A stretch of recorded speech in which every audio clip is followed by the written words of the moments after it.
You are listening to episode 253 of the Game Deflators Podcast. My name's John, and I'm joined by Ryan.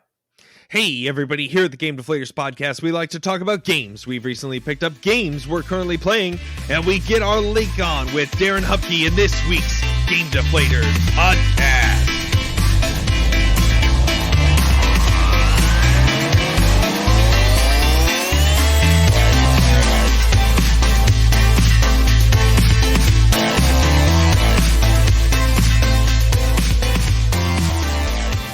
New and definitely was different. Ryan, I like it.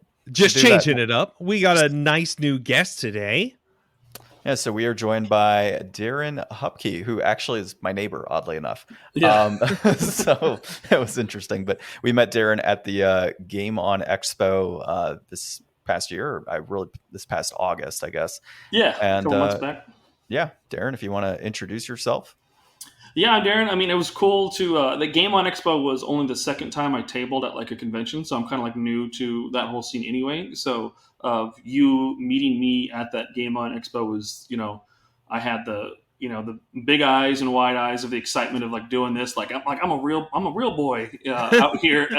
So it was cool just to meet people. That was the whole point, meeting people. Just putting my name out there, trying to like figure out like promoting, the books and stuff like that I've been working on. So it was rad to have, some local folks come by who you're doing your own podcast, and the opportunity to come on and chat was definitely one I wanted to take advantage of. So really, really cool to meet y'all, and I'm glad to be able to do this.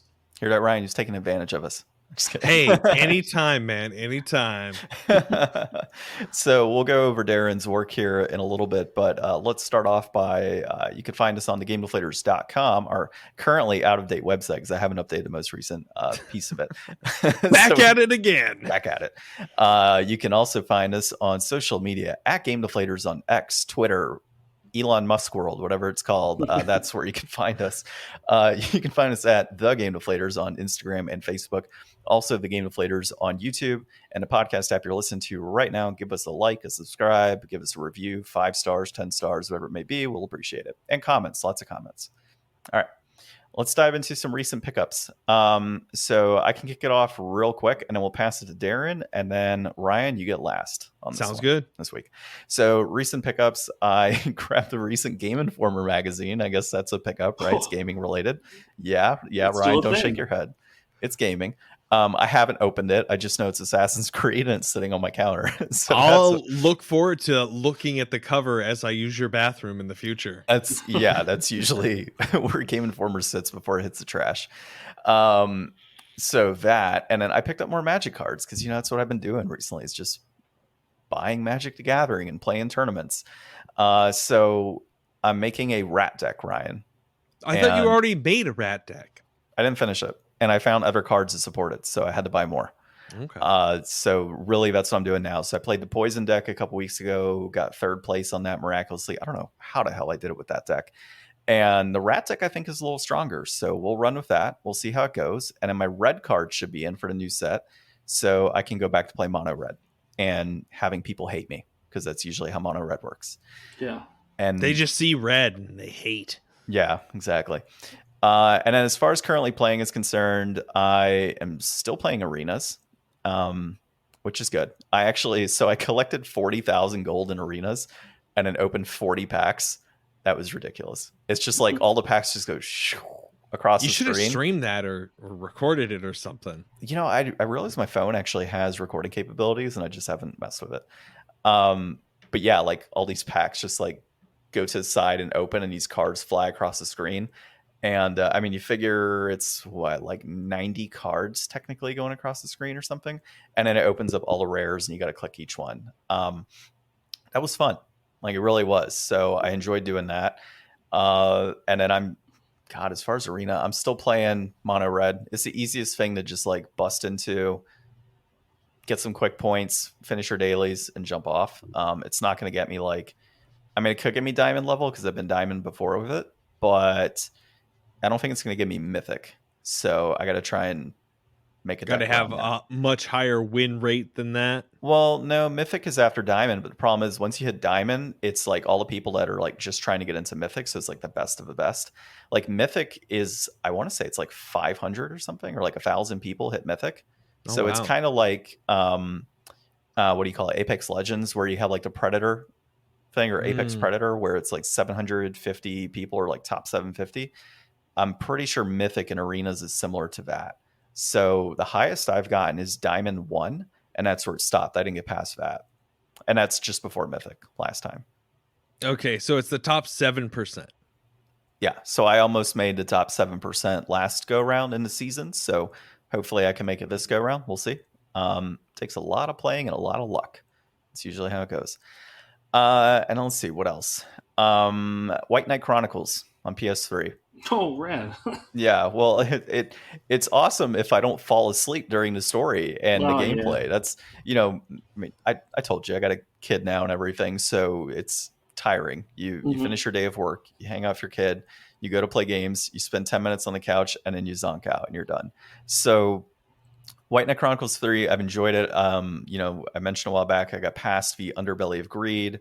I got to, it's like this plains area again, like after there's like the main castle area that you're at initially, and it takes you on the rest of the adventure, right? Like the princess is captured, et cetera, and then you go through all these different parts of the game. Well, I went back, and then at some point, like apparently they turn into Star Wars in White Knight Chronicles, like a hologram pops up of the big bad guy who's like, I have the princess and I'm gonna, basically you won't see her alive again unless you meet me at X location and give me your knight pieces, essentially, that turn you into knights. So, and the reason I'm talking about it in this manner is because I keep falling asleep during critical story points and then saving while I'm sleeping as I'm playing. So like I wake up and I'm like, whoa, wait a second, like what just happened? And I find myself clear across the town and a little 50% bar going up. I'm like, well, I can't stop it because if I do, I'll corrupt my data. So this has happened like 3 nights in a row. So I think I'm going to try to transition to gameplay during the daytime, and then maybe I won't fall asleep. Maybe you should go to bed earlier and wake up earlier. Maybe, except then I won't get any time for video games at all. You could just wake up and play in the morning. No, because you know what'll happen? My 1-year-old will wake up at the same time, and I won't get any gaming time. And then that would also require me to wake up at like, I don't know, 4:30 in the morning to play video games. I'm not doing that. I already wake up at 6. That's pushing it. Yeah, I did that. The 4:30 in the morning thing was something I did as a kid. I remember growing up. I'm like, I got to get ready for school at this time. Well, hey, you know what? If I set my alarm at this time, I can squeeze in some extra game time. Exactly. That's what I'm channeling. The Right. 5 a.m. gaming session. I'm over 30 at the no. I've got gray hairs coming in my beard, right? So like I'm not waking up at that damn time. Yeah. So that's it for me. Darren, how about yourself? Yeah, recently I've been playing. I finished a few. I guess now it's been about a month. I finished Final Fantasy 16, and I actually convinced myself to start that New Game Plus to grind out that platinum trophy because I would only have 2 trophies to get, and I'm not like, I don't want to say I'm a big platinum trophy guy, but I think I kind of am. I think I have to realize at this point I'm doing really like I invest far more time into games I'm playing, and I don't spend money on buying a new game until I know I'm ready to start it. Which in the past, I'd buy the new game as soon as it was like out, have it sitting on my shelf staring at me, and have this back catalog that I know every gamer like dreads and everything. But I turned this switch in my brain and was able to like only buy a game when I'm ready for it and go. So I had 16, was going through that, and then that was my chance to buy something new. And then I realized, you know what, I'm going to convince myself to keep playing. Let's see what I do. And halfway through that second playthrough, I gave up on it, and I kind of hated myself for it. I'm like, I invested the hours and time to get this far, but I didn't get the platinum, nor did I start these other games when I could have. But oh well. But then I feel like I cursed myself because Texas Chainsaw Massacre came out one week, decided to impulse buy that. The next Friday, Sea of Stars, I had backed the Kickstarter, so I got sent my code for that, and it was already going to be a free PlayStation Plus game and everything anyway. So it was like, well, Sea of Stars is out. This is great. And but it was 2 days before I realized that was happening. I convinced myself to buy Armored Core 6. So I have 3 games, and that's definitely 2 games too many for me, like realistically. But Sea of Stars is the one I've been at least convincing myself to play like an hour or two here and there to just keep making progress. I really like the battle system of it, so it is something you can kind of like play in quick chunks and feel like at least you're making some kind of progress. Armored Core 6 is just abandoned, and so is Texas Chainsaw Massacre. I feel bad about both those, but I know I'll get back to them. Don't. You're on the Game Deflators podcast. Ryan doesn't finish video games at all. Oh, yeah, man. You're speaking directly to my crow brain. Just like, shiny things. Get it. Play it. It's crazy. Like, that was definitely me for years. I'm 37. Why do I not know that? I think I'm 37. Well, that's because of the age. That's why. Yeah. And I think for 30 of those years, it was definitely like bite off way more than I can chew, have way too big of a catalog of games and never finished a single one of them. But these last 7, I've been like, 6 strong standout major games that are fully finished. I'm seeing credits on for the first time ever. And I'm like, this is what this is like. This is how this feels. Like this is great. You hear that, so Ryan? cool. That could be you with The Darkness if you finish it. Wait, what was that? What'd you say? Yeah. Credits? Yeah. I don't know what credits are. What's a credit? This dude, before you continue, he calls me one day and he's like, hey, I'm playing Bloodborne. I'm like, oh, really? I'm like, it's a badass game. And he's like, yeah, man, like it's awesome. I'm like, okay, cool. So he's playing through it, blah, blah, blah. I follow up with him a little while later. I'm like, hey, did you ever beat Bloodborne? He's like, you know what? I got to the final boss. And I tried to beat the whole game while you were on vacation.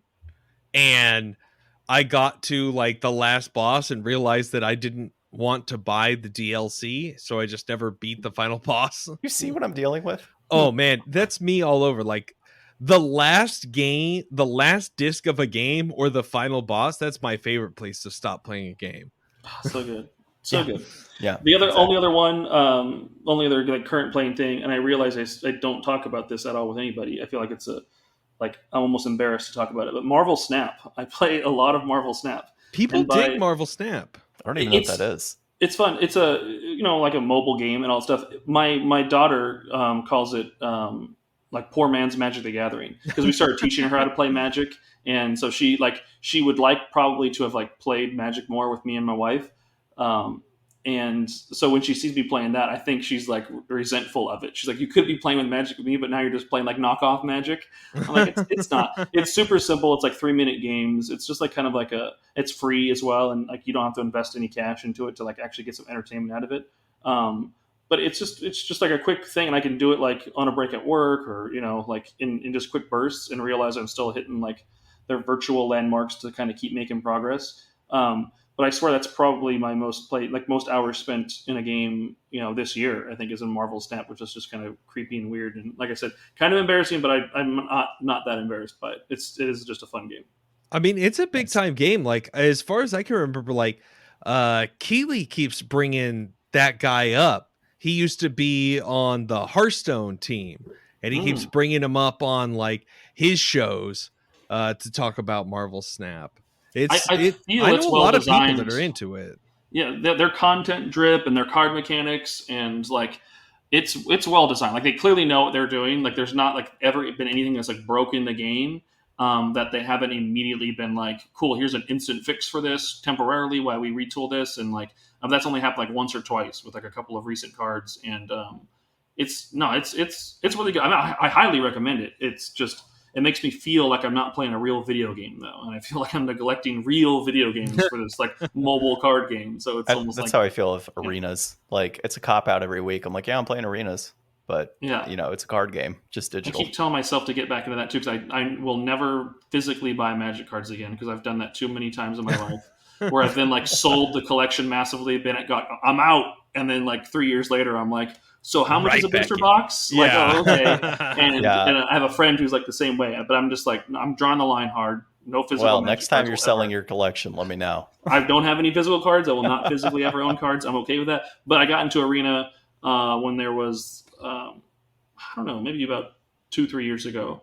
And I was chasing the Mythic 1 season. I was like really close. I was really loving the grind of it. And then a friend of mine fell out of it. And so I'm like, well, I'll wait till he comes back into it.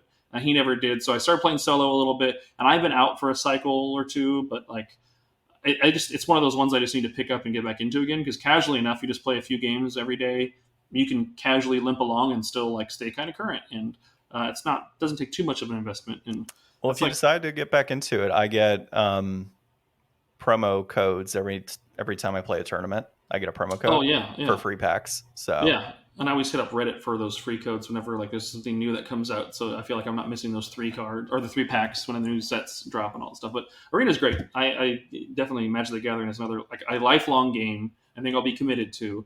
I'm just not ever going to buy it physically again, and I'm okay with that. See, that's the thing. You can escape the Magic, but the Gathering's always going to bring you back. Yeah. Pull you once you think you're out there, pull you back in. Ryan, one more pickup for me before you jump in. The Planescape books for D&D, pre-ordered those as well. So it's a new like triple pack. So that's my last pickup. Oh, like a whole like setting. Yep, Planescape settings. So revisiting it, and then I'm also waiting for I don't know why it never went up for pre-order on Game Nerds, but the what's it called? Phandelver, the new Phandelver. Oh yeah, set. You were talking about that a couple of weeks ago. Yeah, I don't know, like Planescape. I don't know too much about, but like everybody always talks about Planescape Torment and what like a legend that game is, and I know way more about it than most people that have never played it before know about it, just because I've watched a guy talk about it for hours on end multiple times. So yeah, I mean, Planescape sounds like a really cool setting, so that's definitely probably a good pickup. Well, for now it's just Strixhaven and whatever else I decide to throw your way. All right, your turn. Okay, so who's ready for a wild guess at what Ryan picked up this week? It was nothing, because there was no new Game Pass releases this week. I would have guessed nothing because it's on the outline. Yeah, so nothing new picked up this week. I really haven't had much time for gaming this week either.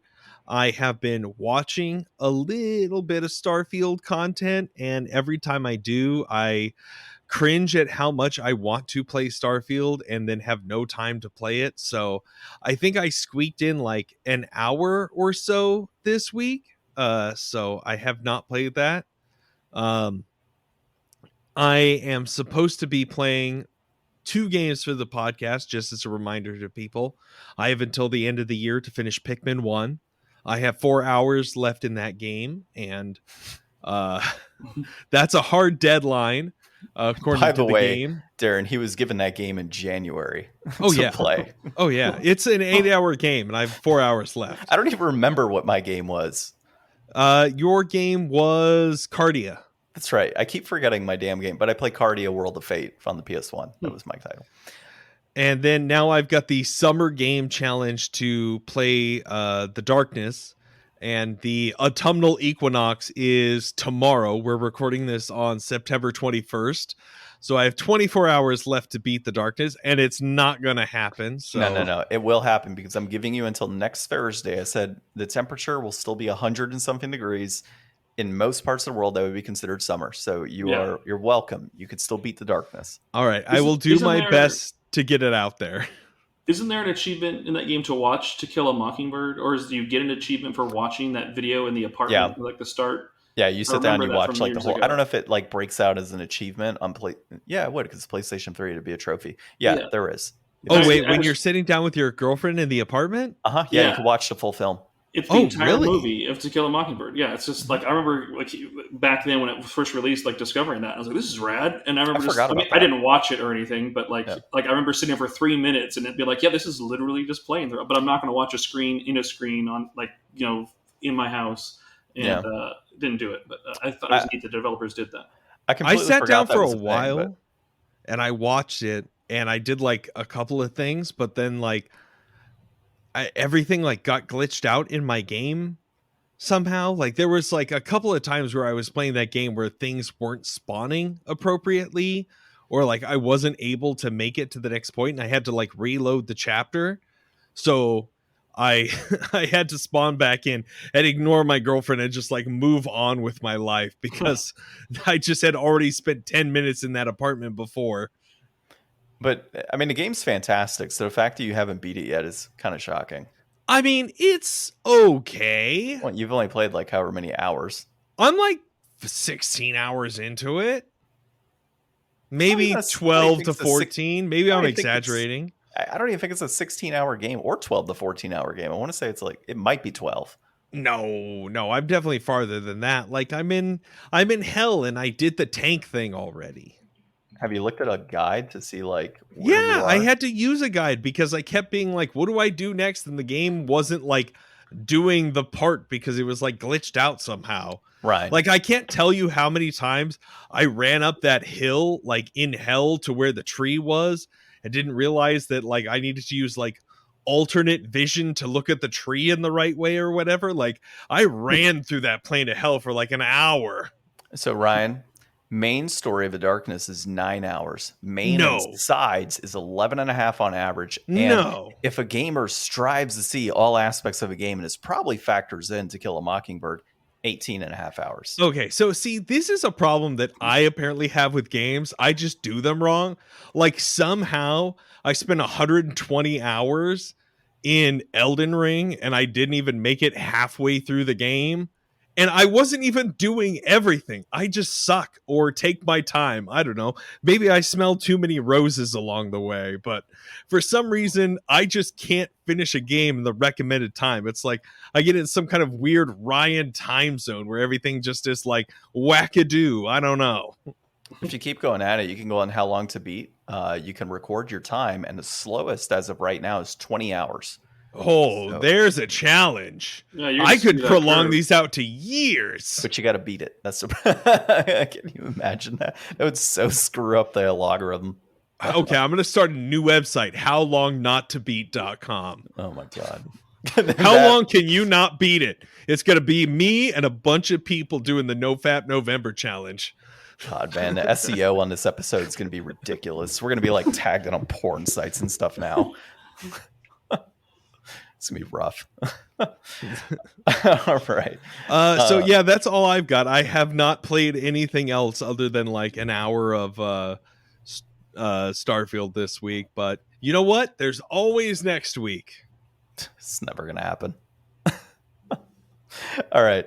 Let's go into, so Darren, let's go into the stuff that you do, man. You have a Kickstarter just finished up recently. And I think this one was a Kickstarter you did recently on Capcom, right? Yeah, it was. I'm Or a Konami. Kickstarter. Sorry, it's Konami. Yeah, I'm a Kickstarter expert at this point. I want to say, that third volume of my like series of books was all covering Konami's games on the original PlayStation.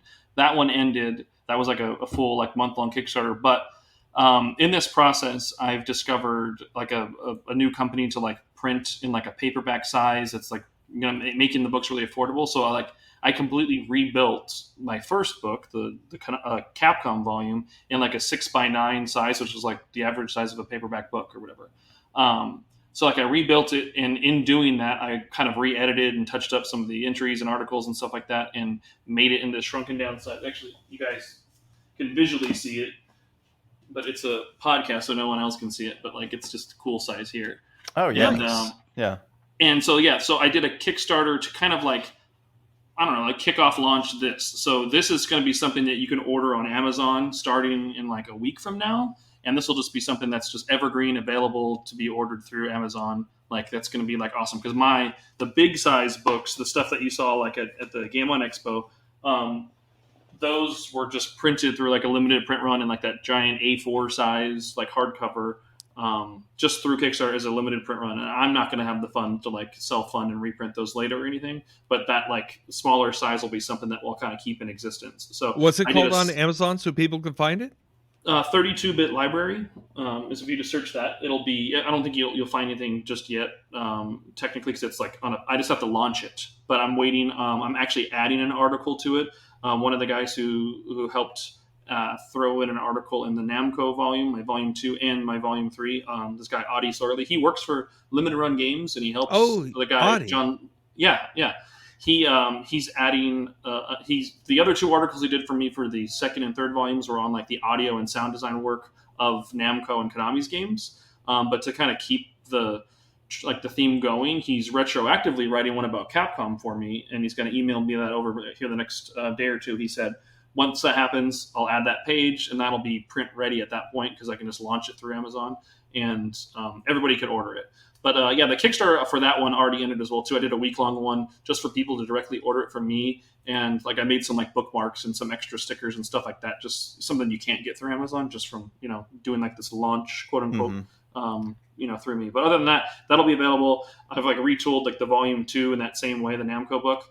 That will also be in the near future. I'll like launch that through there too. But yeah, I've just been busy working on those. Oh, well, congrats on volume 3, man. Seeing that it got funded and everything. Yeah, it was like 144% funded, I think is what the last email says. Nice, good stuff. Yeah, so I liked them when we took a look at the Game on Expo. I mean, they're very high quality books in what you've created, and as you had mentioned, you played all of those games, right? Yeah. To get that information, all the screenshots. It's not a matter of ripping things off Google and talking about it. Like you physically were actively screen capping. Yeah, my goal was to rip them off Google and be done with it. Like I was thinking like, I'll be able to just download these screenshots, write up these retrospectives or whatever it may be, and be done with it. That'll be easy. But then like playing through a game like with Capcom, it's some obscure games like One Piece Mansion that has nothing to do with the like anime or manga series, which I always did. I was just gonna ask. Has nothing to do with it. Like I would just with a name like that, I thought, it must have something to do with that anime and manga people like love. Nothing to do with that. But there's not like a lot you can find, or you find like a really low or odd resolution one or something with a watermark. And I'm like, okay, well, I can't have this like weird like inconsistency like for quality reasons. So I was like, well, what's my next choice or next option? And so I was like, I'll just play all the games myself. And so I did save like some sanity points in using like game facts and stuff like that, and having like downloading like the save files and save states and stuff like that to help me get to like later parts in the game. So it's not just me playing 20 minutes and you only see screenshots from the first level or anything like that. But yeah, I just did that for consistency reasons and for quality control reasons. And that's been like the fun part, is like revisiting and playing through like these games anyway. And then, doing the write-ups and retrospectives like after the fact, and digging into the games, and even digging into old video game magazines just for like, what their review scores were at the time. And some games it's interesting to see like Castlevania Symphony of the Night. I think like somebody in EGM like gave it like an 8 or an 8.5 or something like that. I'm like, you fools! Like this is a cult classic now. Like that's sacrilegious to say that's anything below a 10. But at the time, it just felt like, hey man, this isn't an exciting 3D game that this PlayStation should be pushing out. This is just another like 2D side scroller. Like, yeah, it was fun, but it's not cutting edge. And you realize like in the moment things weren't quite to the pulse of what they became with a game like that. So it's just fun to have that like in the articles and in the entries as a retrospective. It's not like me trying to review the game or me trying to like be negative or like have like a wild hot take or anything, but just what are the unique standout features about it, and like what does it mean today, or what did it mean then compared to what it means today and stuff. And that's the fun of it. Yeah, I think it's. Oh, go ahead. I was gonna say it's kind of similar to what we do with some of these games too. Like Tomb Raider was the one we did last week, and understanding what the game was back then, I think, is the most critical piece as you're writing up those retrospectives. Right? It's like the game could be hot garbage today, or it could be like the best thing ever. But doing that comparison to where it was back in the day, I think, is super important. Yeah, like 100%. Like, I mean, because again, I've seen and read some of the things that helped inspire me to do these books myself. But like, I just didn't like the angle they took, where they like, it was like a hot take about how bad something was, or how like the graphics were X, Y, or Z. But like, that's with like a modern lens or a modern eye. Like, if you hadn't played, GTA 5, would you complain about the size of this map in this game? Like, no, not necessarily. Like that was landmark at the time potentially. So you can't like knock it for something that hasn't happened yet, or something that even it inspired itself to be better down the line and everything. I think it's sometimes you can though. So it depends on the title. So obviously when you look at games that have really kind of set the bar high during that era and were released around the same time periods, like Ryan and I played certain games that came out around the same time frame, and it's like night and day, right? You look at a game that's like, you could still play it today. You could boot it up and you're like, man, this is still great. But then you play another game where you're like, man, this is garbage. Like, it's just hard to kind of dive into it. Well, yeah, I guess that's true. It's not 100% guaranteed that way. I mean, there are some gems that will forever be able to live on because they were ahead of their time, and games have yet to even really be able to catch up or figure out what it was that made that special, and they're emulating something else instead. But you're totally right about that. I love the style of the books that you've been doing. Like, it's so cool. Like, you see like a game that's like, oh, Namco Museum Collection. Here's like a whole bunch of things. But it's very cool to see you just like take like, here is like one whole, development track of games for a certain console.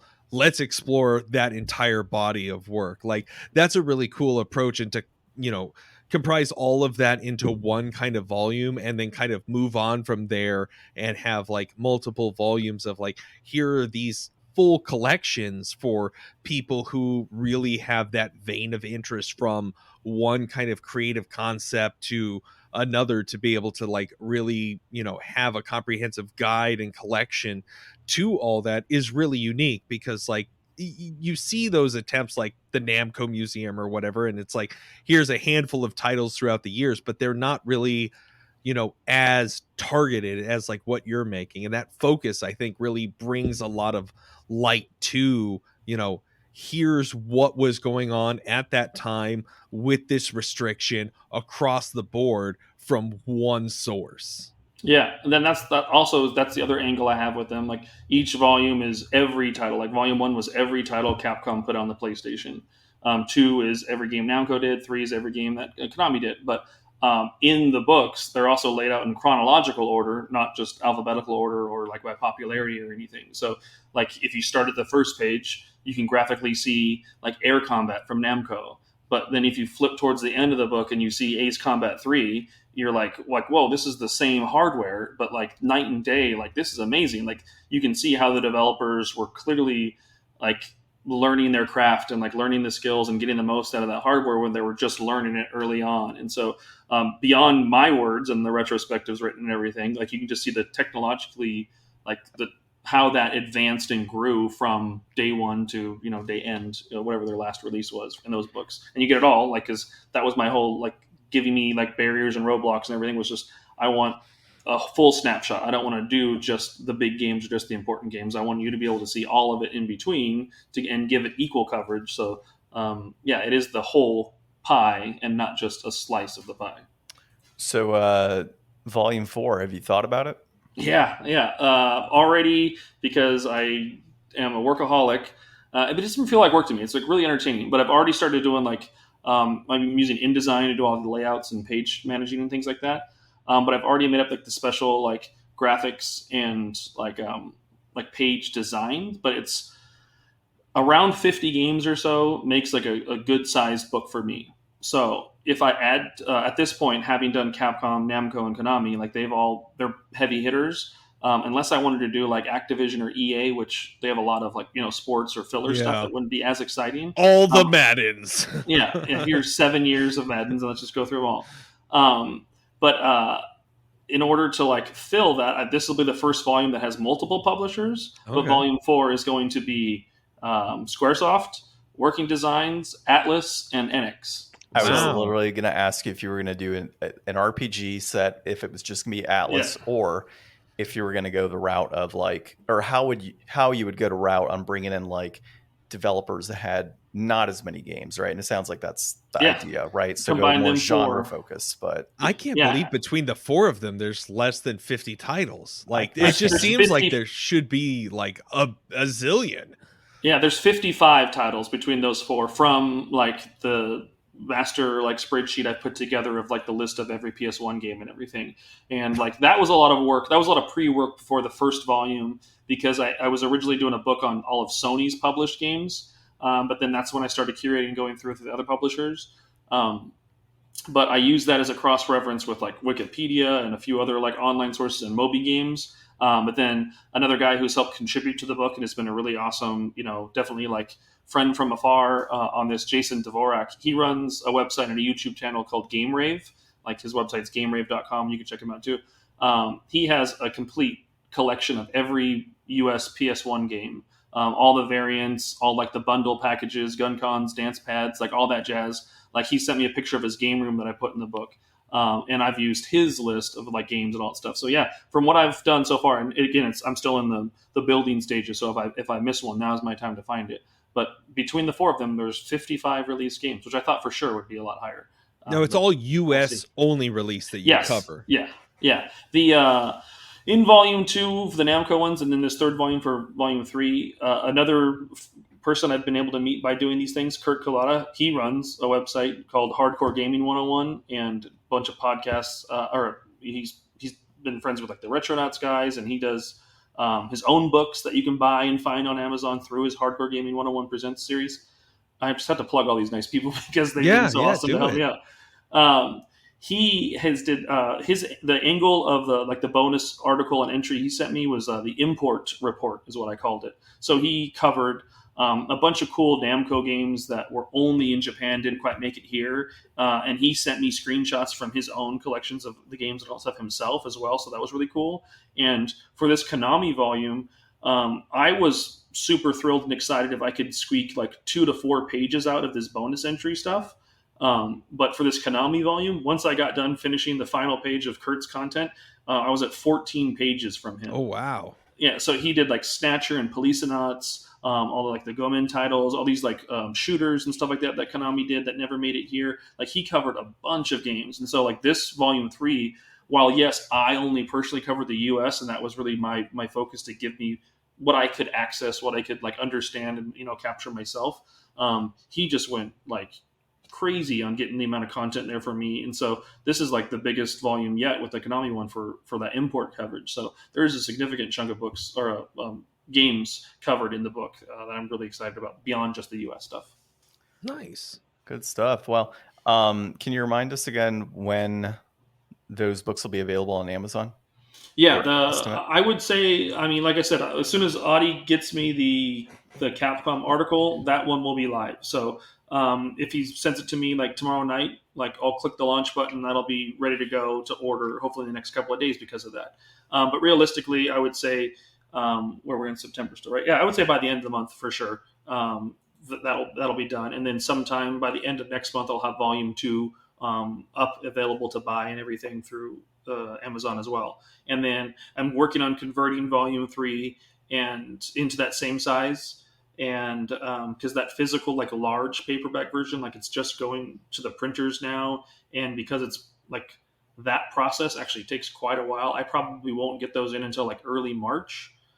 Whereas I could have this paperback one probably converted and like printed and ready to go through Amazon, like well before that. I'm fighting in my head, like, I don't want to like people who back the book, I don't want to get it to other people first before they get it and stuff. So I'm figuring out how to kind of deal with that. And maybe people won't care either, so I don't know. I was actually going to say like the Kickstarter one is a nice hardcover, bigger book. So, I mean, really it's more of a grasp of content, right? Like the content being in her hands. But, I kind of look at it like some of the video games I've ordered on Kickstarter, like there's stuff that I've backed and it's come in after something's had a mass release, right? Like that's true. So I actually have done the same thing. And technically the Kickstarter stuff, like I'm making an enamel pin and like the stickers that are exclusive to it. And I'm doing like some postcard prints of like screenshots, for all that stuff. You can only get that through the Kickstarter. I'm only producing that for the Kickstarter folks. And so like, definitely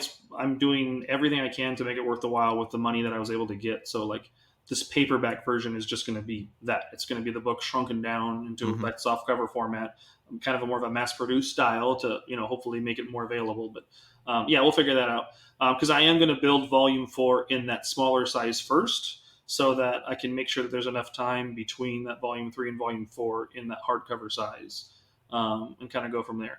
And then, it's just been fun to work on these and like an excuse to play like retro games. I mean, I would do it anyway, but now I'm doing it with a cool creative project in the back of my mind to help kind of put together when it's all said and done. Nice. So where can people find you, like social media handles and such? On most of the stuff, X, formerly known as Twitter, at Darren Hupke, and the book, I made a profile for just the book series of stuff if you want to ignore my personal stuff. I try not to be too political personally, but I am a political person, I think. So you can ignore all that and just go at 32-bit library for me there. Instagram, same thing, at Darren Hupke and at 32-bit library. On Blue Sky, I got an invite there, so you can find me, Darren Hupke, at .bsky. Whatever that jazz is. Threads, come on, I got to join that up as soon as that launched. So at Still Darren haven't done Hupke on Threads. Yeah, I feel like I'm just copying and pasting one post to Twitter to these other things, until everyone unanimously agrees to bail out on that. But it hasn't happened just yet. So it might happen soon. They just talked about charging I'm a not monthly paying. fee. Yeah, I'm not paying. So you can, No, all same. those other places. At Darren Hupke, at 32-Bit Library. Luckily, those tags have been available for all those sources. So that's me on all those places. Watch out, other Darren Hupkes. Yeah. He's coming for you. Good stuff. Well, let's dive into the other topic I outlined for today, which was RPGs over the eras. Right? I love me a good RPG. I'm playing one right now. You said you're a fan of RPGs. You're about to print a whole book on them, so I think it's a good topic to jump into. Yeah. I guess really just wanting to talk about our experiences, I think, is the key thing here. So, playing RPGs like the Super Nintendo, the Nintendo, and the experiences we had then in comparison to like that golden era of PlayStation 1 RPGs. 55 titles, right, that you outlined through 4 of the major companies, and that's not including other RPGs that were made out, on the PS1 as well. Yeah. I want to say it's like in excess of 85 total RPGs or close to 100 that are on PS1 last I checked, or if I recall correctly. And then, of course, PlayStation 2 on into current gen. You just finished Final Fantasy 16. So, in your opinion, when you look at those different eras, what would be your favorite? Just like I was listening to something. I think it was a Retronauts podcast actually, but they were talking about like when you're in that age, there's like a certain age that you hit. Like whatever that game you played then is like that one you like you impose and implant this like nostalgic memory for, like that's mine, or that's my favorite, that's the one. So for me it's like the PS1 era, because that was my age when like I first discovered like my own RPGs, and not one that I got secondhand or like randomly acquired or like played at a friend's house or something like that.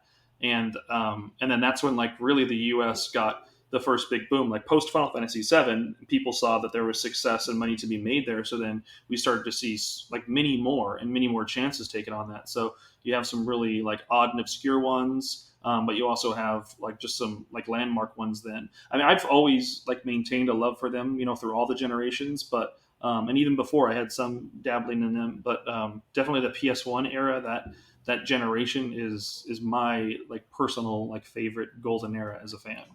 Yeah, I would 100% agree on that. I look at when I was playing, or RPGs I have on Super Nintendo, for example, played through a few of those, played through things on PS1, PS2, etc. PS2 is close for me. There's a lot of great titles on that with the Dot Hack series, Saga, all of that was on that console, Shadow Hearts and whatnot. But again, PS1, that it really is that golden era. You had the Arc the Lad series that was released. That was a fantastic series. The Final Fantasy games over there. When you really look at that period of time, we got multiple Final Fantasies in comparison to, PS2, we got a few, and in PS3, we don't talk about. And then we got PS4 of essentially one, right? One in terms of like a main franchise piece. So yeah, that to me as well, golden era. I'm trying to think of one that like I guess the one that stands out for me or two are Legend of Dragoon, which I'm not a huge fan of personally. Excuse me? And Chrono Cross. Is this a haters gonna hate situation? It probably is. Chrono Cross is my favorite though on the PlayStation 1. Yeah, that's cool. Yeah, Ryan, you had a hand raised.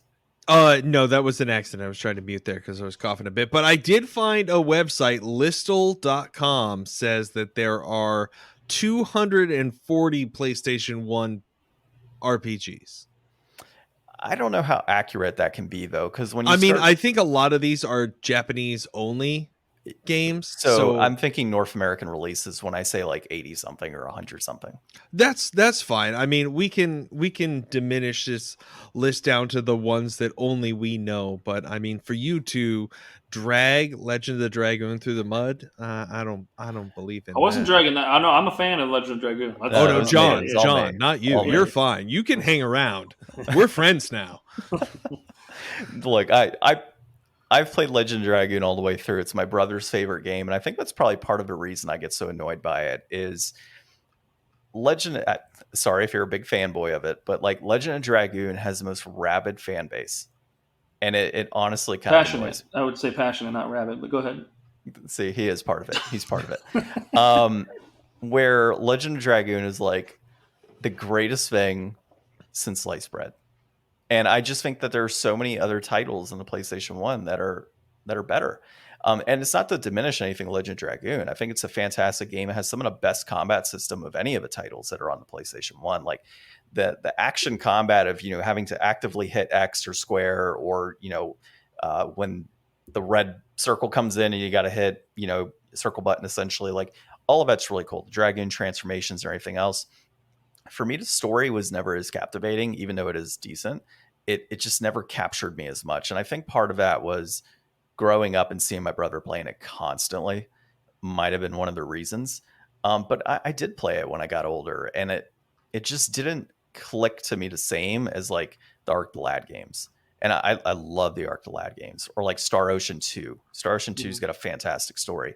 So when I see like other games like that I think are a lot more stellar in terms of storytelling, some of them on a gameplay perspective, I don't see Legend of Dragoon as like this 10 out of 10 title. And a lot of fans make it out to be this great 10 out of 10 title.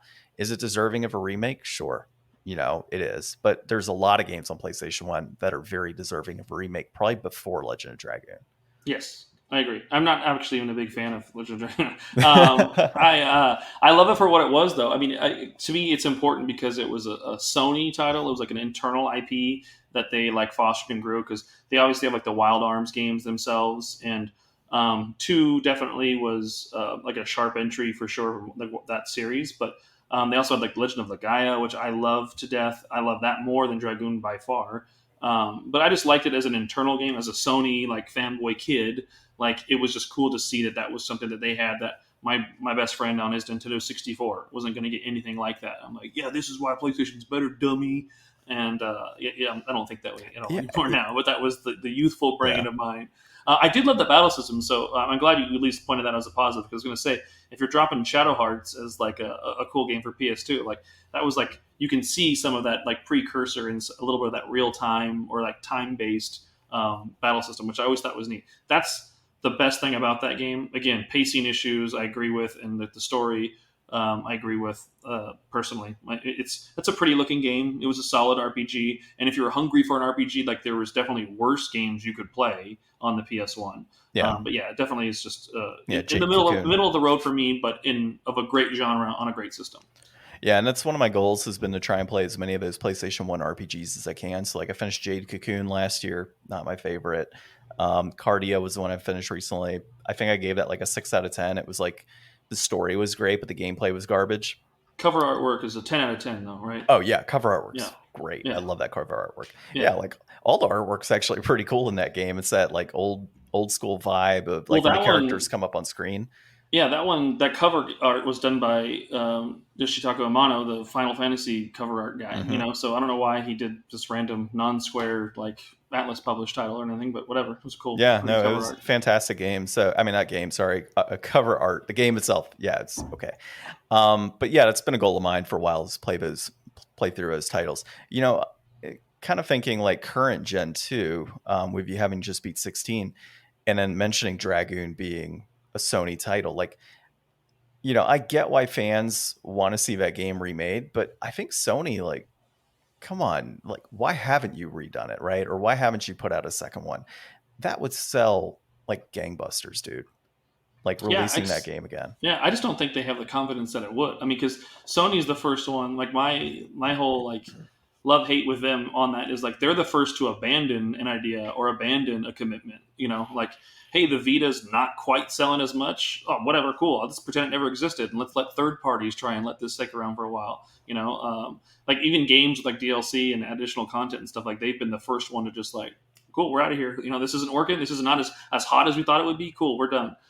Which kind of sucks because they have so many like great like old IP and old like titles like that they could totally resurrect. And I think that with the right team, or right budget, or right like scale and scope, would definitely like make them money. But maybe they're looking for Last of Us and God of War sized hits only, and they don't consider like a medium or modest return on investment as something worth doing, which is the only thing I can think is what limits them from getting back to these things. But see, like Final Fantasy 16 is a title that, it's timed exclusivity in a sense, right? Because it is going to come on PC. Like we already know this. Yeah. And potentially Xbox actually down the road. I mean, given the new established relationship there.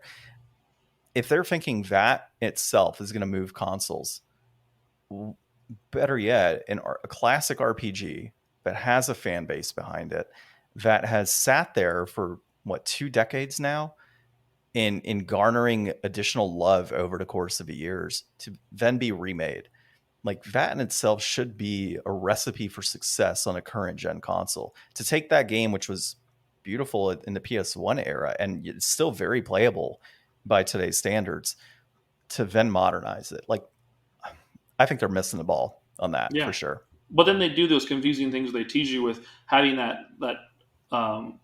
version released on the PS4 that you can play that looks prettier and it's all available digitally. Like, why go through the effort and energies to like remind us all of this when then you're just gonna say it's not a thing, unless it's in development and they're just kind of hush hush right now, and they do have plans for it. You never know, but I don't know. Maybe we need some leaked emails to help us out, right?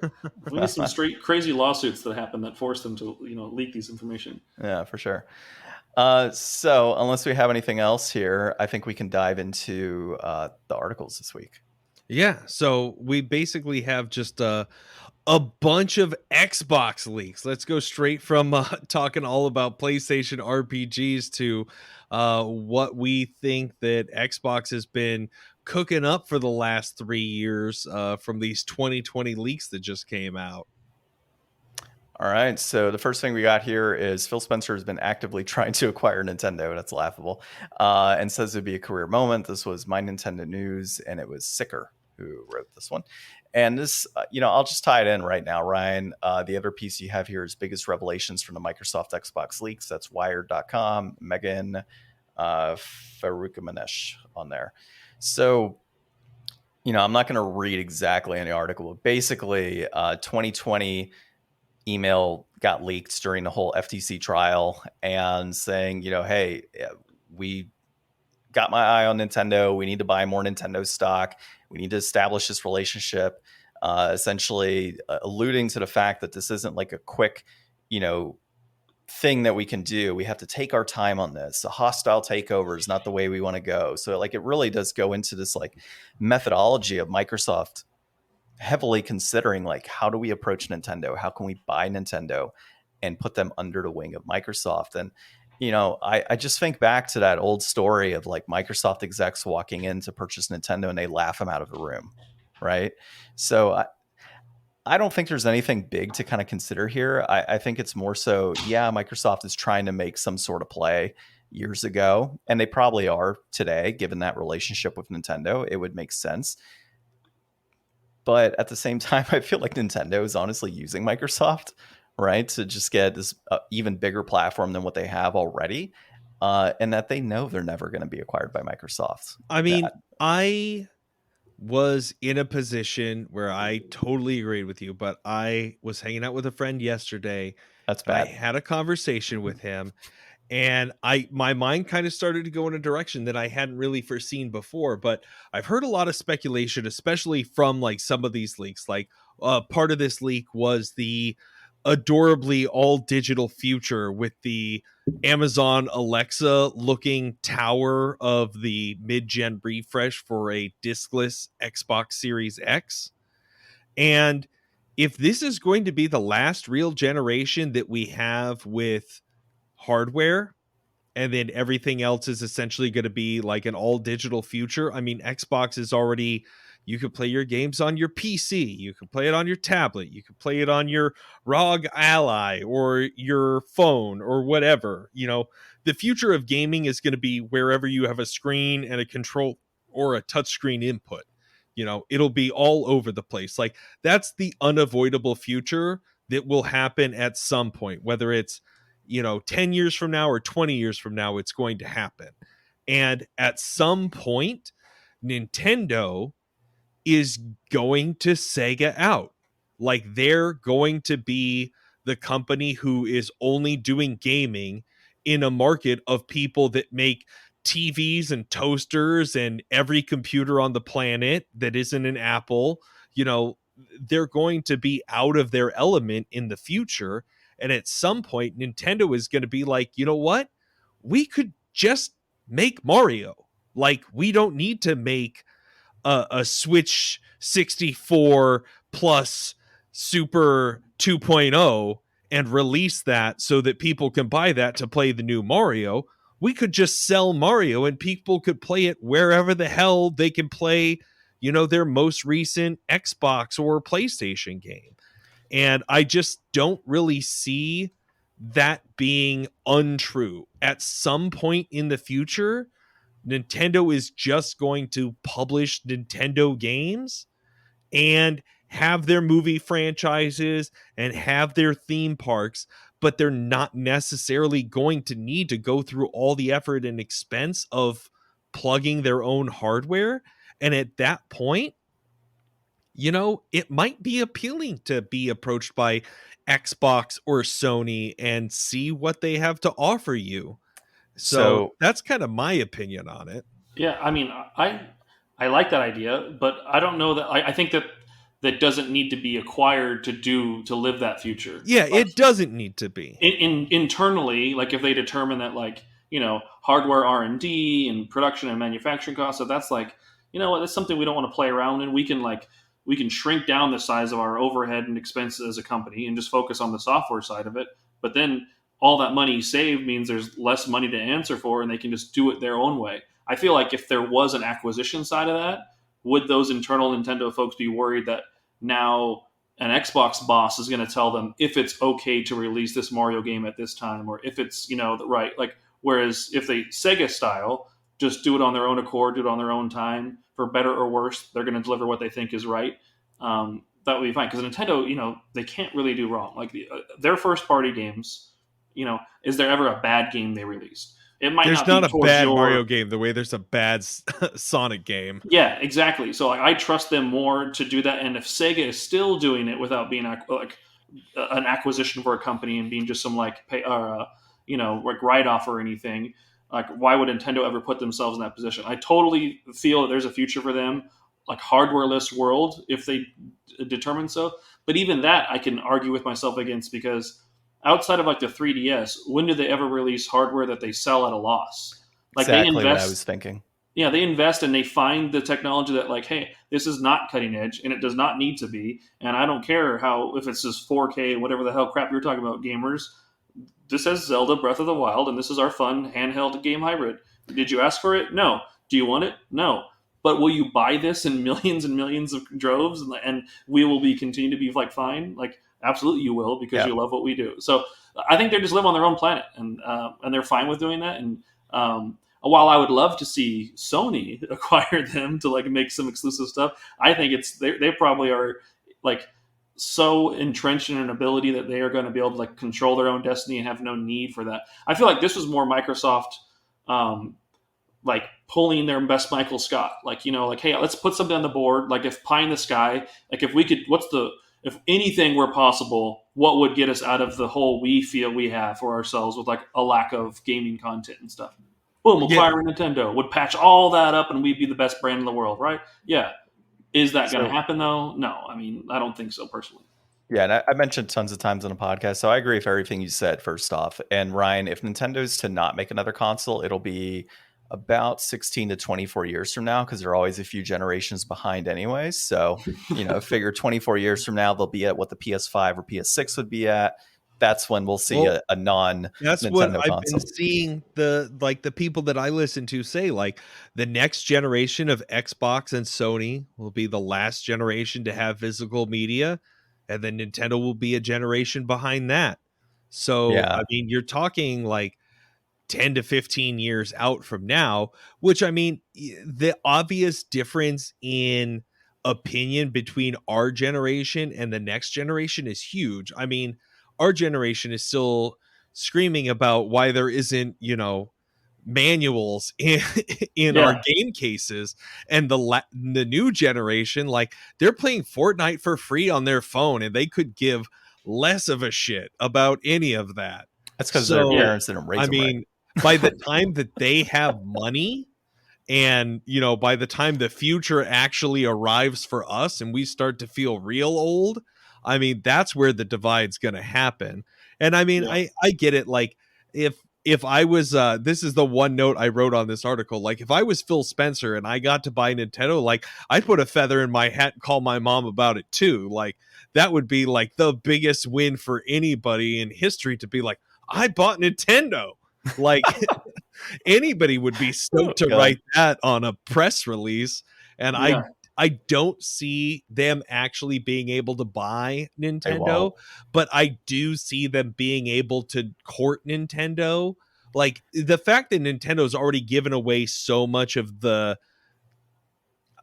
sanctity seems like such a strong word, but when you look at like Mario Kart Tour and like the Pikmin game that they put out for Niantic or whatever, like, there's a lot of compromise going on for Nintendo titles to fit onto a mobile game marketplace, but they're still cashing those checks and they don't feel bad about it at all. And so the ability to, like, I mean, if we all saw the latest Nintendo Direct and we saw that F-Zero, you know, we all thought for half a second it was going to just show that old school graphics and then warp into some fancy new 3D graphics. And it's just like, nope, we're putting 99 of y'all together.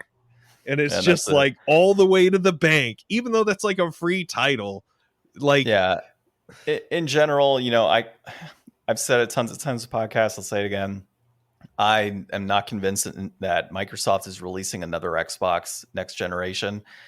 You know, depending on if it succeeds or fails, right now it's kind of leaning towards failure in the grand scheme of things. I do think they're going to pull a Sega before Nintendo ever does. You know, I could see Microsoft putting games on Sony consoles, Nintendo consoles, Sony anywhere TVs, Game Pass can be sold. A microwave, pregnancy tests, like anywhere you can put it, it's going to be on there. I think that that's the thing. Like with them, like, I think they're more so than Sony or Nintendo. Like, Microsoft wants to challenge the norm and do something different. Like, it bit them in the ass with like the way they announced the Xbox One, of, you know, how you resold games or shared games. Like, it was not revealed, and the idea was not like given to us public in a way that we like thought was a great idea. We're like, wait, what? I can't borrow a game from my friend and GameStop's gonna like do what now with my games? Like, no, you're stupid. I'm gonna buy the PlayStation.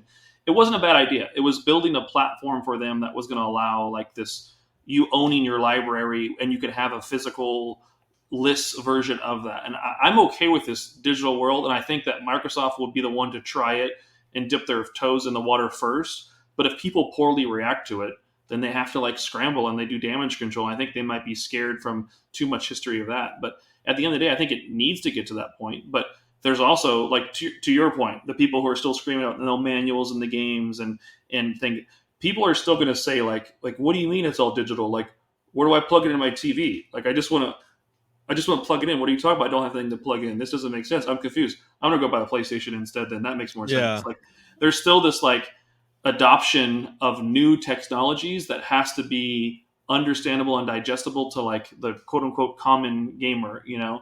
And so if you make that hard or you make that confusing, then the person who's dragging their feet the longest and releasing, here's a set top box hardware where you just put a disc in. You remember how to do that? Like, yeah, that makes more sense. My kid will get that because I'm not confused. I'm not going to go through this other crap like, you know, putting in Roblox codes every weekend. You know, so they're fighting time and adoption to like common sense and technology that, like, you know, we're always battling with. Well, I mean, you can also look at the lens too of, you know, gamers want to have control over their titles, right? So that's I'm physical only for the most part. You know, there's some titles that are digital that you just have to get digital because they won't be physical. But for the most part, I'm only physical, and one of those main reasons is to be able to own my games. Quite frankly, you know, like I've heard stories of gamers on Sony and Microsoft where they are locked out of accounts, or they no longer have access, or the console comes up as it's like stolen or whatever it is when it really isn't, and they lose all of that, you know, because they're in this digital setting, right? And there's nothing that they can do about it except potentially get that unlocked and recovered. I mean, Yeah. that point stands up until a couple of years ago. Like, if you were to pull any game that's been published off your shelf in the last 2 years and you Yes, try to just plug to an that into your extent. console 10 years from now, if they're not hosting those day one patches, a lot of those games might as well just be digital for as good as they're going to do you. True. However, you have to consider that there are publishers that are putting games out completely on the disc. Yeah, I day know, one. but I'm saying it'll be like, oh, you could roll the dice at how many games you're actually Yeah. going to own that are going to You work can. the You way can. that they're supposed to. Nintendo, about- sorry, one last thing on that. Like Yeah.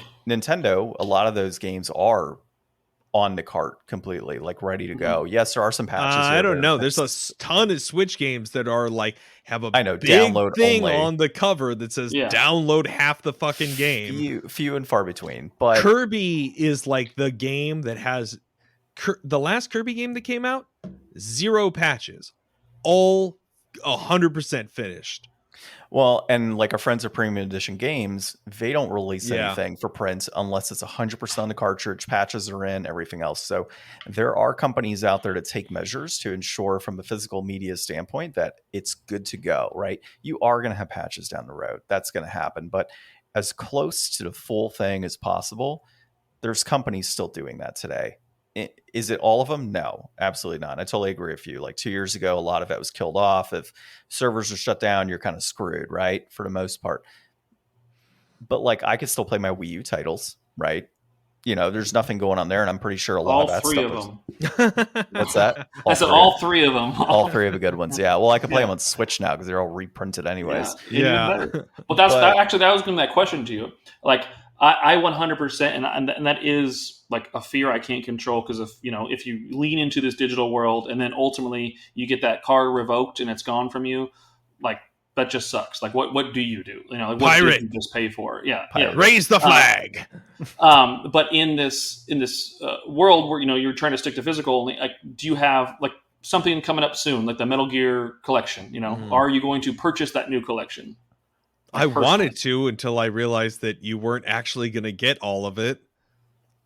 Well, okay. But if you were going to buy, just trying to simplify it, like if you were going to buy, like I'm going to buy it, but that's also going to be like the 5th time I've bought it, even though I do have some physical. So I'm not. There is a balance to like being able to do both. What I would hope for, my utopian future, is that all the big three, they invest in like a digital archivist or a digital like a legacy like team whose job it is to like gather up, digitize, and like create like access to all these content for fans, and then having a digital platform that is above and beyond not connected to that hardware. So like, hey, I can get that next PlayStation and know that this is going to be compatible or work, or there's an emulation and a legacy team, or there's just like a legacy set-top box they sell that I can get or whatever. Like that would be great instead of having to kind of reset and like change and like worry about how my things work. I really thought that's what Microsoft was doing with this generation, with having digital Xbox One and 360 games and then Xbox One games all available in one marketplace, all available to buy and play. But then now some of those games are disappearing and no longer being for sale. And your question is like, well, I paid for that. Like, when do I get access to it again? Can I re-download it if necessary? Like, what will happen? And I don't know. I want there to be a perfect middle ground, because I would be all in on digital if there weren't these like very like understandable and very like valid concerns for like when you have access to them and how you have access to them. Yeah, I'll give you a good example too. It's like Phantom Dust is a game that's on Xbox. It was exclusive for many years, and Phantom Dust was sitting around $80-$90, I think $120 actually for a physical copy, but it got released on the Xbox console digitally, right? Well, when that gets pulled again, what happens to the physical copies of Phantom Dust? They're going to skyrocket again, right? Because Microsoft is like, which doesn't make sense to me. Like, why, unless there's royalties tied to it, and that's kind of the reason why, like they're paying X amount of dollars to host a game. I get that component. But at the same time, that's kind of the thing that sucks, right? As gamers, it's like, okay, cool. I downloaded that game. Or maybe I have Game Pass and I was playing that and I'm midway through it. Oh, now, hey, you got to finish that game within a certain period of time because it's gone forever after it. Kind of like the Netflix thing, right? Yeah. You want to watch Yeah. a movie, it's Or the got like Disney 5 Vault. days left. It's going to be gone because it's going somewhere else, or they just don't want to repurchase the rights to watch it or to play it. And nobody else is picking it up, right? So now it's like, well, what do? I have to, if I want to watch that movie, I got to turn back to physical media, hope that it's on Blu-ray. If it's not, okay, now I'm looking at DVD, or worst case scenario, you're looking at VHS, right, to watch those same films. So, I don't know, man. I'm with you on that. Like, digital is great in theory, but there's just so many things, like obstacles, to make it like perfect. I mean, Yep. Microsoft has definitely made the biggest strides in some of those where like you can physically grab one of your like Xbox games, and 80% of that library, you can stick that Xbox game in your Series X Yeah.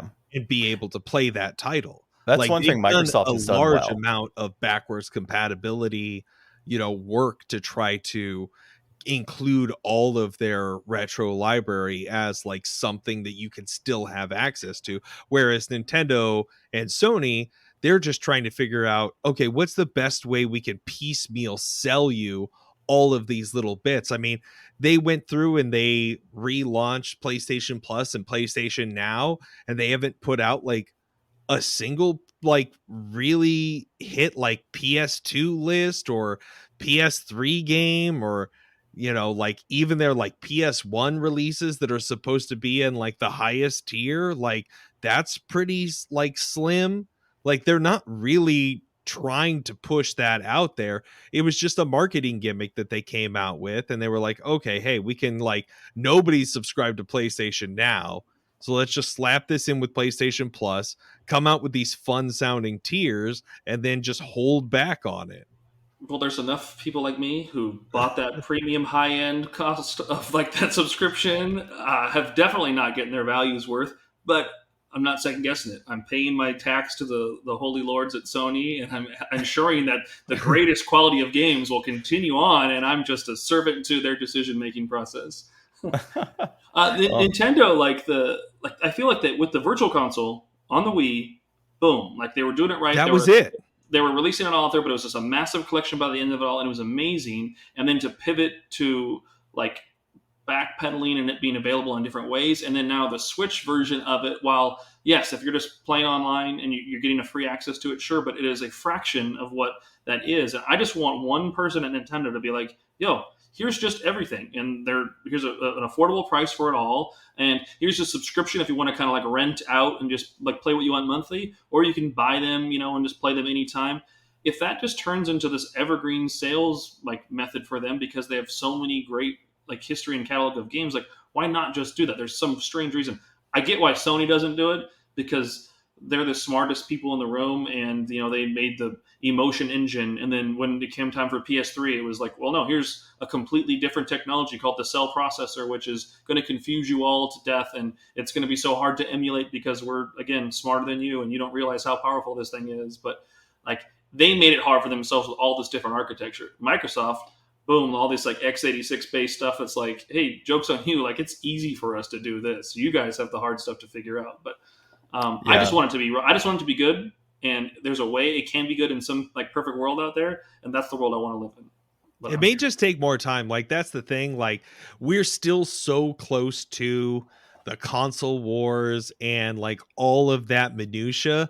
Like, once it gets beyond, which box do you own and where do you want to play your games, and it just becomes about which library and which titles do you want access to, I think at that point people will really start to invest the time and energy and effort to basically give themselves that virtual console and give that gift to everybody else. Like, here's 1,000 games for $2 a pop that aren't available anywhere unless you want to go on eBay and spend $120, which, by the way, is the cost of a bottle of water now.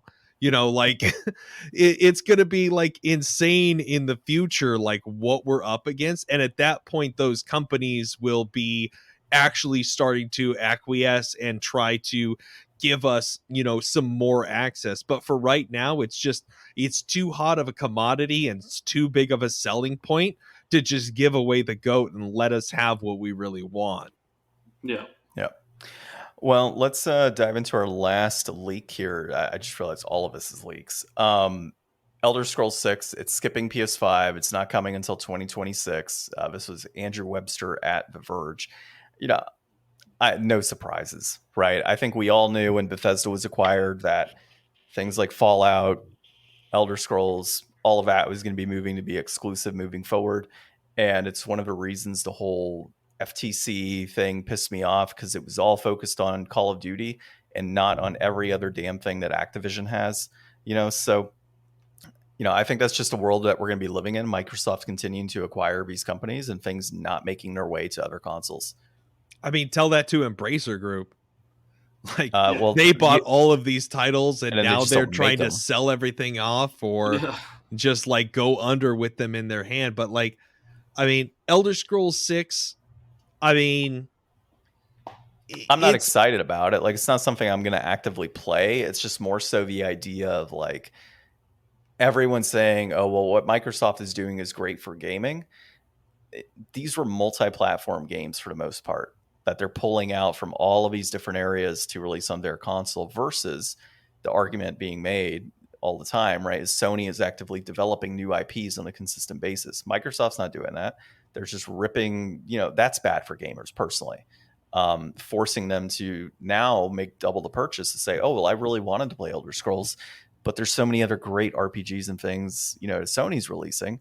Now I got to buy 2 consoles, right? Yeah. So unless Microsoft goes that route of we're going to, be agnostic and start putting on every console. The next time you show me a company that's trying to make less money, I get it. I'll go down that line with you. No, I totally get it. I understand what they're doing, understand why they're doing it. What I don't understand is the backing of the general market to say, yeah, this is great for gaming.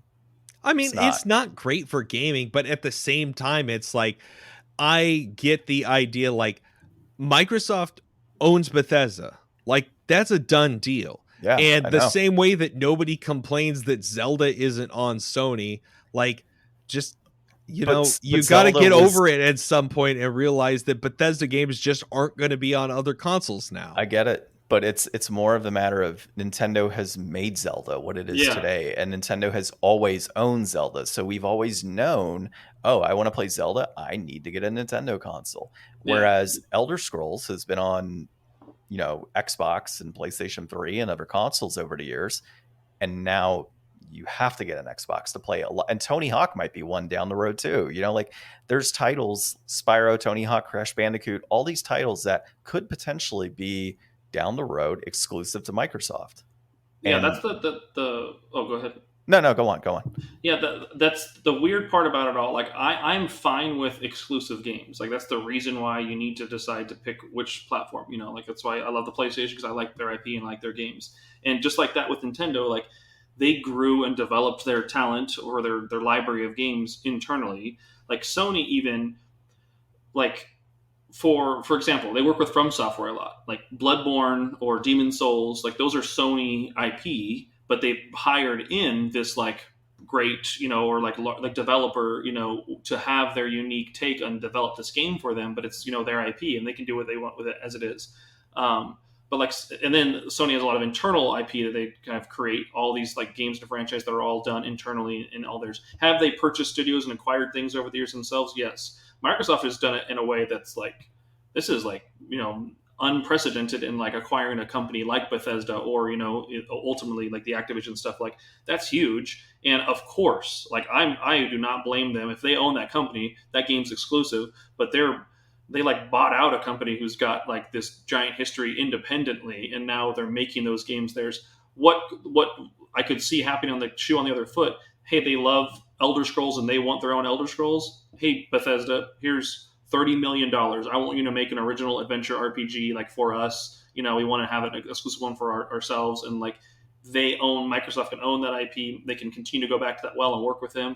Similar to how like Sony worked with Insomniac for years on all those properties. Again, that's an odd example to make because now they own them because they bought them. But what about Square? They don't own Square, But Final Fantasy 16, I mean, it's not on Xbox.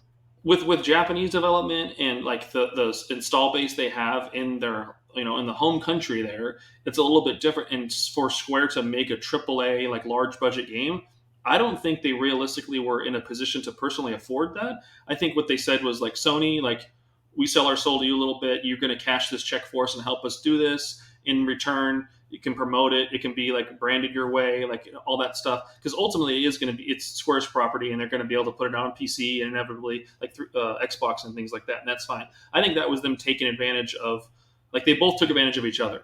Cool, we're going to have an exclusive. We'll be able to tout this and promote this. We invest in you a little bit, and then you can kind of go from there. And we both mutually kind of benefit in this scenario. It's just weird to me, like the Xbox stuff, and I don't want to say it's like bad for gaming necessarily. It's just the move Xbox is making to shore up what they need. Because personally, like I already kind of mentioned before, like their biggest problem has been putting out and getting original content like in the same way that Nintendo or Sony does. And so if we fast forward 10 years from now and other people have filled in the holes, that like the voids that have been created by these kind of bigger companies being acquired, it's going to happen. But this maybe gives Microsoft like that clout that they need, or that opportunity to build those things. But they've also acquired over the years a number of other developers that they've yet to like see any payout from, like having Obsidian and having like these other developers on board. Like, where are these games at? Like wasn't that enough for you? Like, leave us alone. Like, leave Activision alone. I want my Tony Hawk 3 and 4 remaster, and I'm never going to get it because of you jerks. But yeah, I think it's just a weird balance, and I do agree with that internally developed or internally homegrown like content versus just buying your neighbor's house to give yourself more square footage. It's just kind of a weird move. And this is also you got to factor in how many of those employees of those developers, so actually developers of the developing companies, are being retained, right? How many are being cut? How many are being retained? How many are leaving for other companies on top of that? So you're not even, for the most part, keeping the entirety of those teams that have made up a lot of those games too. So, I mean, obviously developers are developers, but if you're losing a lot of that brain trust and those key internal stakeholders throughout the acquisition process, yeah, are we really going to get a whole bunch? And they're acquiring so much so rapidly, to your point, they're not going to be able to cover everything, right? There's only so many developers that they can have on staff making games and focus towards those games. So, with Elder Scrolls, what did we get? Like a leak like 4 years ago? And now they're saying, 2026. How long did it take them to even get that little bit of footage? I mean, this game's probably going to have been in development like 10 plus years. I mean, that's what I put on the article here. The Elder Scrolls 6 subtitled, it took 15 years to come out, so it better be amazing. Yeah, well, it's like with Rockstar too, and Grand Theft Auto. Like, Elder Scrolls has always had its own timeline, so it's really weird to like put your eggs in. Like, we bought Bethesda, like we've got Elder Scrolls. Like, well, you got that in 2 console generations from now. Like, I mean, it's not coming soon. Like, go ahead and remaster a few old things, which is part of that leak too, which I think is a smart play. Like bring out some of those things and like remind people of a taste of what they're getting, because it's like Fallout 3 when that first hit. Again, actually confusingly a Bethesda game, but when Fallout 3 hit, like how many people was that their first Fallout game? Because it was so far removed from 1 and 2. Yes, it was on different platform, being a PC release, whole different genre too. Yeah, but like still, that was my first Fallout game, and like my interest drove me back to like play some of the older ones, like Skyrim.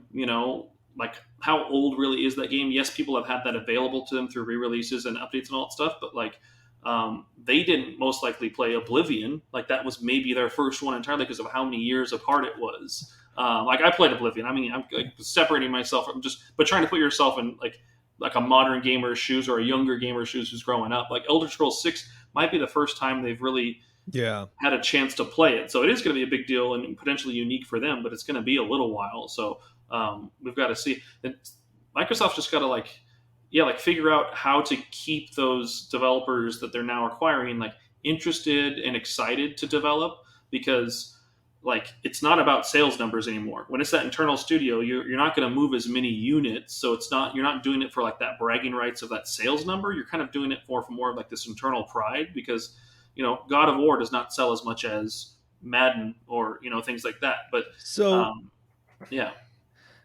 my question, like, if we're talking about like, you know, original IP for consoles, which is kind of where we started off here. Like, I mean, God of War, it's not really original IP anymore. I mean, that's from the PlayStation 2. That's old IP. Yeah, So but it is a if we Sony count, IP. yeah, but if we count Bethesda being owned by Xbox and coming out with Starfield this year, I mean, what are the big hitting Sony exclusives coming out this year?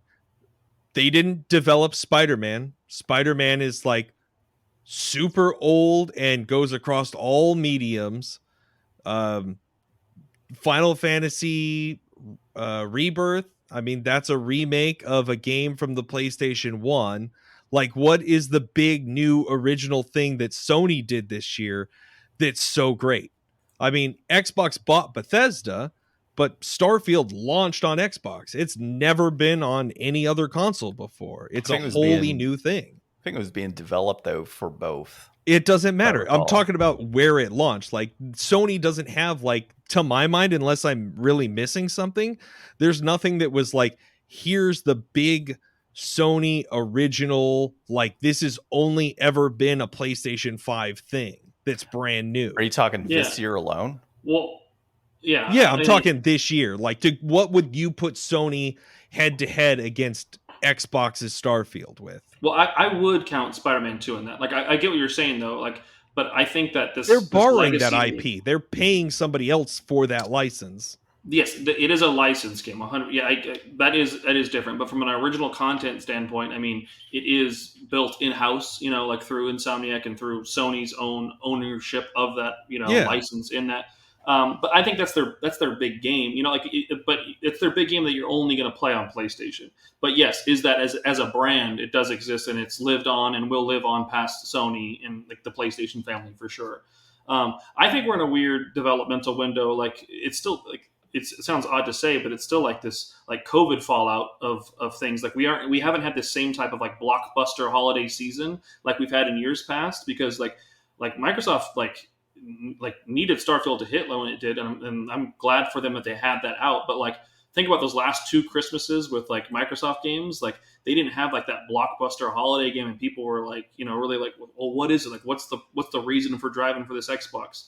Like, Sony was able to, you know, put out God of War last Christmas or last holiday season and things like that. Yeah, we had Returnal on release as well. Yeah. I mean, but you can argue like those games are now going on the PC as well. So I mean, it's getting to a point as well where Sony, they're releasing new IPs, but they're putting them on PC over the years. Yeah. So. I think that it's just we're in a different era where like I like the fact that there are these PC ports, because you've always gotten that out of Microsoft side of things. It's never been always just an Xbox only thing, but like even Sony embracing that, I think is good for gaming. And I also think it shows that this move to a potential platformless world, you know, like we were discussing with the digital conversation. Yeah. So that's really cool. I just think we're in a weird phase for all the companies still, just from a developmental standpoint. Like Sony, like, what is the Santa Monica Studios games that's being developed? You know, it's still a little ways out. Like Insomniac's other team working on like a Wolverine title, like that's still a little ways out. What is like Sony San Diego working on? Like, yes, they've done MLB over the years, but like that is now multi-platform actually, which is kind of interesting. There is some big internals. It's forced in a way. Yeah. You either lose the MLB license or you release this. Oh, we'll release it then. But there's in the past, Sony has had more, and I think it's a weird period where again we're focused, or Naughty Dog, exactly. Like, where's Naughty Dog's next big game? There's a lot of big in-house things.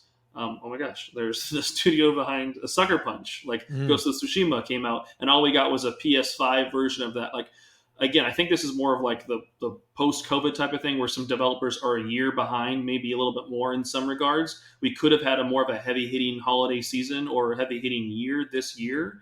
And instead we have a lot of like angry arguing over Redfall is a terrible game and it should have been better, but whatever. Like, it sucks. It was a game that people wanted to be great, but then it was also a game people were just punching down on to be terrible just because their own platform of choice didn't have a good game. Yeah. Like, that's where we're at right now, is taking pot shots at what isn't there, when in reality, like, fuck it. Like Starfield is like, I'm glad Microsoft like fans have something great and original exclusive to like play, because that's why I've always loved Sony platforms, is because there's a lot of great exclusive original things to play on, and that's what's driven my love to be a fanboy of theirs. Like, there's a reason Microsoft fans exist, because like give them some love, like be happy for them. And Sony's had its ebbs and flows. I mean, there's years where you don't have a major AAA release that's just going to sell like crazy and hits all the time. I mean, it's just been the reality of it for gaming for a very long time. But I think you're right. We're in that kind of point where games are probably about a year out from where they should be, maybe 2 years out because of COVID and everything that happened and shutdowns. And, I anticipate 2024 we'll probably hear about better releases that are coming out then. Mm-hmm. So, well, we have gone quite a while. We're almost at the hour and a half mark here. And I think we were like, hey, we'll probably be 45 minutes. So we could probably go even longer, but we'll probably cut it off here. So Darren, thanks again for hopping on. Definitely appreciate you.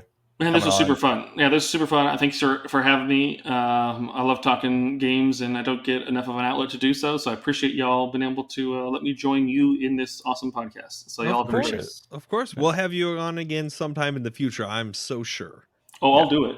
Don't threaten that. I'll do it. Don't threaten me with a good time. Sounds good, man. All right. Well, this has been episode 253 of the Game Deflators Podcast. We've been joined by Darren Hupke. My name's John. I'm Ryan. And thanks for listening.